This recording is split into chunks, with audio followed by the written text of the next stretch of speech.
Welcome to another vlog from me. Today I wanted to cover how successful this bed here has been and how I managed to create a thoroughly brilliant crop from overgrown and grass, just this,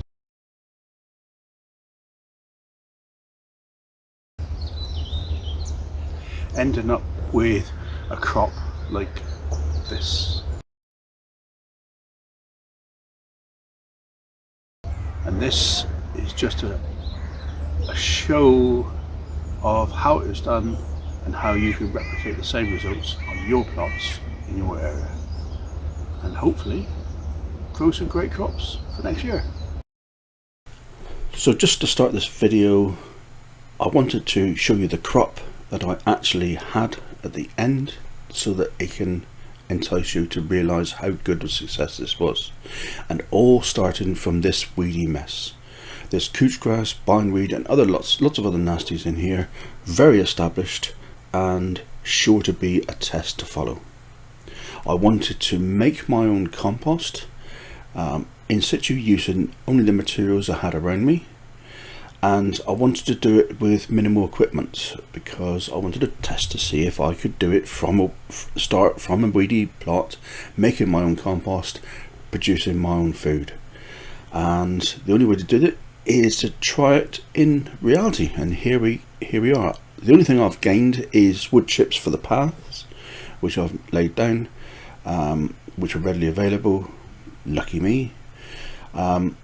All the rest of the materials were cut around the plots, and I used in-bed composting rather than heaps because, again, I was trying to simulate a new gardener that was starting out with nothing. I wanted to test myself that the theory works as good as us established gardeners can actually preach about. So in-bed composting just involves the same as hot composting in a container. It leaches more heat, so you tend to only get the center hot, but it works, as you will see. This was back in March going through to April that this process was actually ongoing. As you can see, there's plenty of heat from the center of the pile, and it's about turning it over in the bed, working my way down through it. Several turns, constantly reintroducing air to get that process hot and repeated. Now this is after the composting is finished, and what I did was I mounted up this compost into heaps to purposely station plant squash a little bit later. As you can see, there is couch grass still in evidence, so they still haven't gone away. That in hindsight should have been dealt with, but there you go, we're not all perfect. And then I had the brilliant idea of applying cardboard, and then changed my mind.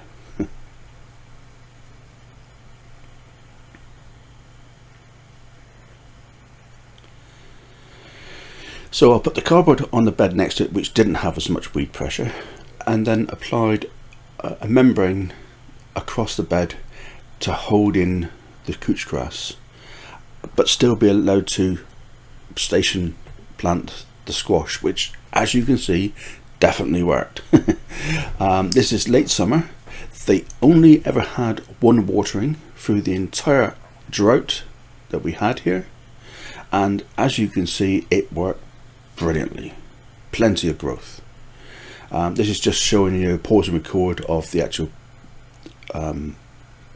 harvesting of the product, and at the end you can see how good that membrane worked against weeds. And this is the soil that's left underneath, good condition for a follow-on crop, but with couch grass still laying underneath. The wooden sides really didn't work because they are rotting, so I've now removed those for the future crops. And one of the problems I had was these guys. These were hiding between the wood and the membrane, and were definitely a problem for other crops that were around it but didn't affect the squash. Now then, All the squash plants were cut up and put in the compost, but that's a video for another time.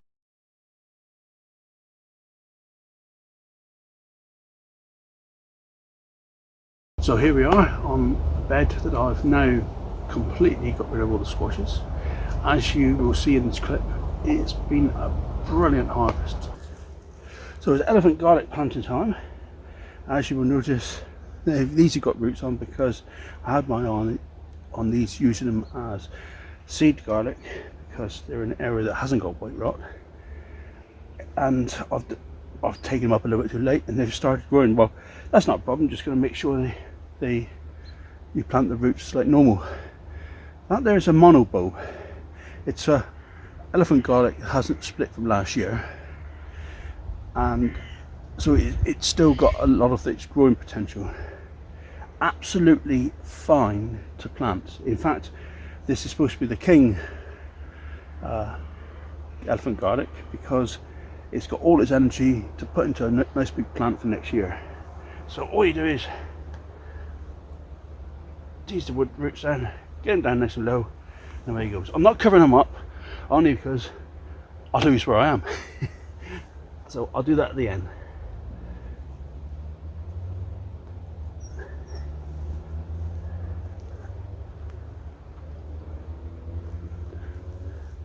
The nice thing about doing no dig, no tread growing is your soil becomes really quite easy to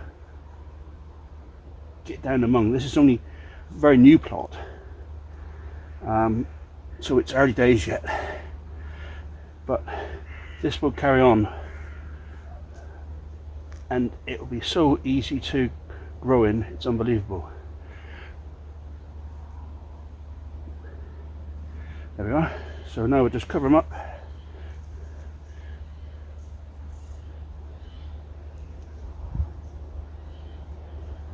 This here is where the squash plant was. Not disturbed. Roots will rot down into the soil, producing humus down low and pathways after they've rotted. There we are. That's all done. I just got to do these on the other side. Now I left getting my onion sets till late this year, and my preferred variety of Troy was not available, so I have to make do with these. I haven't got a clue what they're like. We'll see.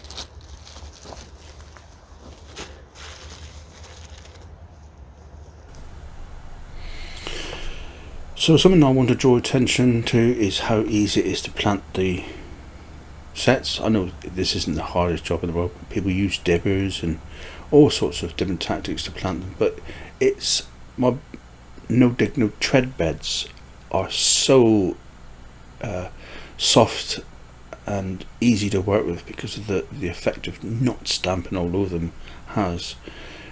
It's absolutely brilliant. I wish people would adopt it more or try it a little bit more because it really is a good tactic. All the crops seem to do very well, even brassicas, who traditionally seem to encourage people to stand all over them and stamp their growth in. No, even they do well. I've speeded up this clip now for sowing the field beans because, to be honest with you, in real-time speed it was a bit boring, to be honest with you. You know, it's only so many times you can watch a field bean being planted before you lose the will to watch a video. Field beans are excellent value over winter because they'll provide that great amount of foliage. The foliage can be used in salad crops for you to eat if you so wish. I do, and I think they're absolutely lovely. Use it as a spinach type replacement, and they're brilliant nitrogen fixers. If you refer back to my previous green manure offerings that I've made, you'll see how brilliant this crop is. Nice and easy, really easy to sow, that you can tell I'm not making a huge amount of care when I'm sowing them. The rows, these will fill out between the rows very easily.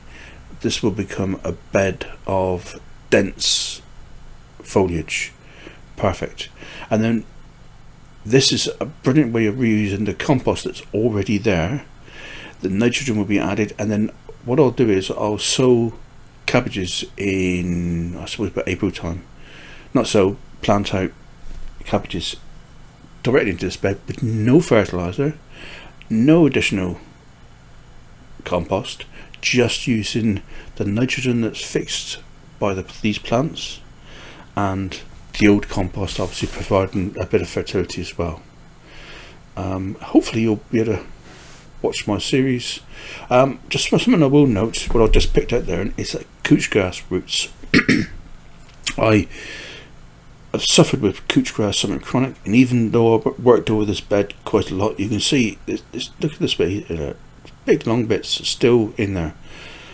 Couch grass is such a devil, it is.